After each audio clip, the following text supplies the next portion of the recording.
बिहार विधानसभा चुनाव के दौरान नालंदा जिले में मतदान शांतिपूर्ण और निष्पक्ष माहौल में संपन्न हुआ। इस सफलता के पीछे जिला प्रशासन और पुलिस प्रशासन की महत्वपूर्ण भूमिका रही है।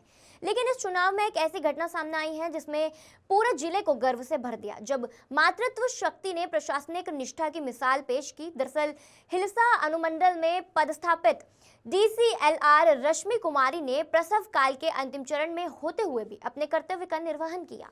इस्लामपुर विधानसभा में कुल 390 मतदान केंद्र बनाए गए थे और रश्मि कुमारी ने प्रसव पीड़ा की परवाह किए बिना सभी बूथों पर अपनी जिम्मेदारियों को पूरा निष्ठा से निभाया।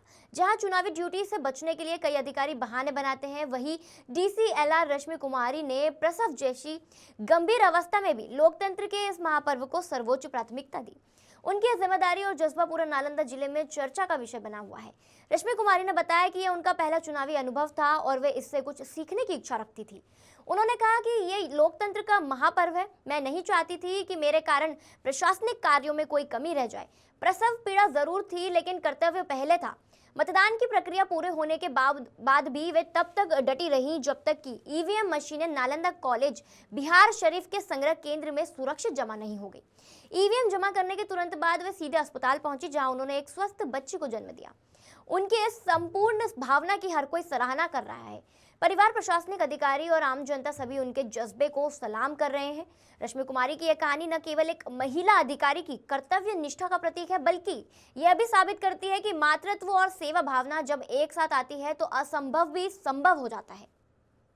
इंस्पिरेशनल तो है, हम सभी काफ़ी चिंतित थे उसके लिए वैसे, लेकिन इनकी कर्तव्य निष्ठा ड्यूटी के प्रति और इनका उसमें लगी रहीं और पूरा कार्य संपन्न कराने के बाद ही वहाँ के लिए जो है पूरा इलेक्शन पूरा कराने के बाद, उसके बाद EVM जमा कराने के बाद वहीं से सीधा हॉस्पिटल के लिए निकली और फिर हम लोग इधर से गए।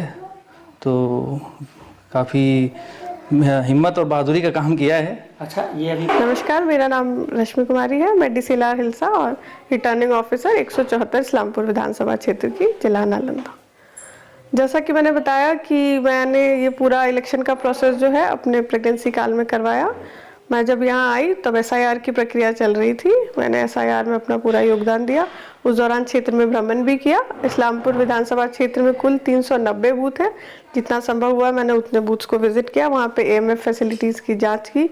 उसके बाद नॉमिनेशन में, स्क्रूटनी में सभी प्रक्रियाएं हमने RO हैंडबुक के तहत हमने की। और जैसा कि आप जानते हैं कि इलेक्शन कमीशन ऑफ इंडिया की जो भी गाइडलाइंस या उनके द्वारा प्रोवाइड की गई बुक्स वगैरह, जैसे कि RO हैंडबुक, उसमें स्टेप बाय स्टेप सभी प्रक्रियाएं बहुत ही अच्छे से दी हुई हैं, जिनको पढ़ के कोई भी ऑफिसर अपने दायित्वों का निर्वहन कर सकता है। मैंने उसको पढ़ा और स्टेप बाय स्टेप उसे फॉलो किया। मुझे बहुत ही सहजता महसूस हुई।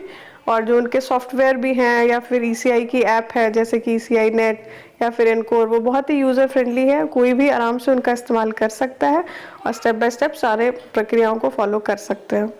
और जिस दिन चुनाव था, मैं 6 तारीख की बात करूंगी। 6 तारीख को हमारे यहाँ प्रथम फेज में चुनाव थे, जिस दिन सुबह 7 बजे से लेकर शाम के 6 बजे तक चुनाव की प्रक्रिया की गई, पोलिंग की गई। उसके बाद फिर हमने जो भी है स्ट्रॉन्ग रूम में सारी EVMs को कलेक्ट करना शुरू किया और ये प्रक्रिया करते करते और स्ट्रॉन्ग रूम सील करते करते लगभग सुबह के 6 साढ़े 6 बज गए थे। उसके बाद दिनांक 7 तारीख को हमने स्ट्रॉन्ग रूम सील करने के बाद स्क्रूटनी की प्रोसेस शुरू किया, ऑब्जर्वर सर की प्रेजेंस